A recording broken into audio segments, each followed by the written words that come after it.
It's been said that good fences make good neighbors. But for one Nebraskan, these fortifications are a gateway to his vision of restoring magnificence to the Great Plains. The bull, especially the bulls, they're so majestic. The way they walk, they just kind of, they're the boss. And they're just kind of the king of the prairie, like the lion is the king of the jungle, Watertown Bison Ranch in Amherst, Nebraska is where Dave Klingelhofer and his family house 150 head of bovine behemoths, which can stand 6 feet tall and weigh up to a ton. We were going to buy 2 calves, 1 for each grandson, and we came home with 11. So I guess we got in it that way. Klingelhofer grew up with 11 siblings on a farm just 5 miles away, raising hogs, cattle, and farming row crops most of his life. And his own corn and soybean operation has afforded the opportunity to sow a few hundred acres with seeds from the past. Yeah, ever since I was a little kid, I've been fascinated with the Wild West. In 4th grade, American history, we did a lot of stuff with bison and Indians, and I always liked that. Estimated at a herd size of 30 to 60 million in North America in the year 1600, bison, or buffalo, as they're known somewhat interchangeably, were hunted to near extinction over a century ago. According to figures from the National Bison Association, by 1900, the American buffalo population had dwindled to less than 1,000 head. But conservation efforts have resulted in a rebound of sorts. Industry trade groups claim 20,000 bison now roam public lands in the U.S. and Canada. And while far short of a stampede comparatively, USDA's 2012 Census of Agriculture adds over 160,000 bison, valued at nearly $95 million, on more than 2,500 private farms and ranches on domestic soil. Government numbers indicate less than 100 private buffalo herds exist in the Cornhusker state, but the modest resurgence has served up niche markets for Watertown Bison Ranch, starting in nearby Kearney.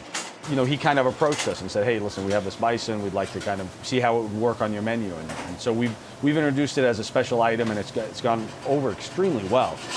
So it kind of sells itself. People come in specifically for it, and we've done very well with it. It's local, that excites people, and it's different.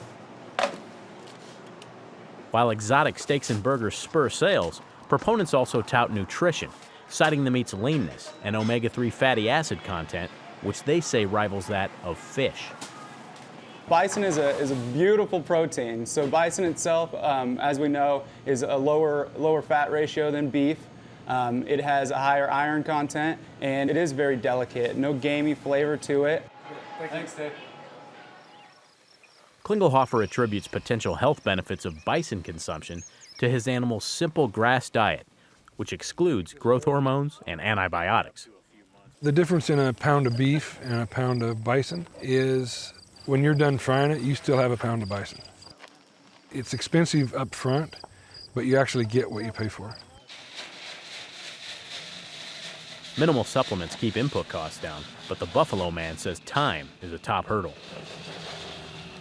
It takes 3 years to get bison to market, but similar ruminants like cattle are ready in less than half the time. It's a pretty slow process and kind of frustrating a little bit because there's no money coming in.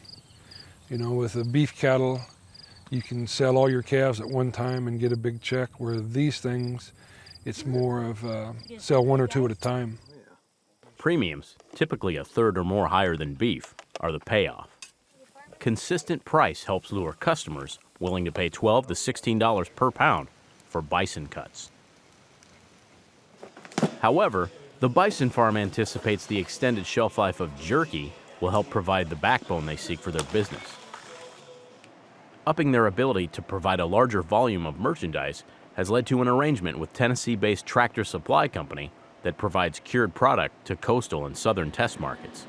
We've never packaged 1-ounce sticks of jerky before, but it's working well. And it was a challenge, and it's a learning experience a little bit, but it's fun. When it came time to find a processor, Wahoo Locker was a no-brainer. A small, well-known packer a couple of hours away, Wahoo Locker draws clientele from Nebraska and surrounding states. With a reputation for high-quality meats among mainstream and niche producers, owner Charlie Emsweiler says variety, from the barnyard to wild game, sets Wahoo Locker apart from larger businesses, which handle only one type of animal. The process is similar to beef. The meat's leaner, therefore it's going to be a lot leaner product and higher in protein and a very healthy snack compared to beef. Beef you can only get so lean, and bison resembles deer in a sense of the leanness, so it makes very good jerky. In the hunt for ancillary markets, the rancher from Big Red Country aims to borrow from Native American ways by utilizing all parts of each beast. Old West entrepreneurs used buffalo hide to make leather, bones were ground for fertilizer, and manure was burned as a fuel source. In the absence of wood or coal, natives and later settlers used buffalo chips, or plains oak, to keep warm and cook meals over. And with abundant supply, Klingelhofer draws modern parallels to outdoor enthusiasts. It burns clean and hot, and it gives off a nice smell. As opportunities arise and barriers break down, Watertown Bison Ranch will continue its multi-pronged approach to the marketplace. And while working to increase the size of his herd, Klingelhofer hopes this icon of America's past propels his business into the future. I think as long as we can have a quality product, people get used to the prices, get used to the quality, I think they'll stay with us. I mean, that's going to be our job, is to make sure people are if they're happy, they'll buy it. For Market to Market, I'm Josh Bittner.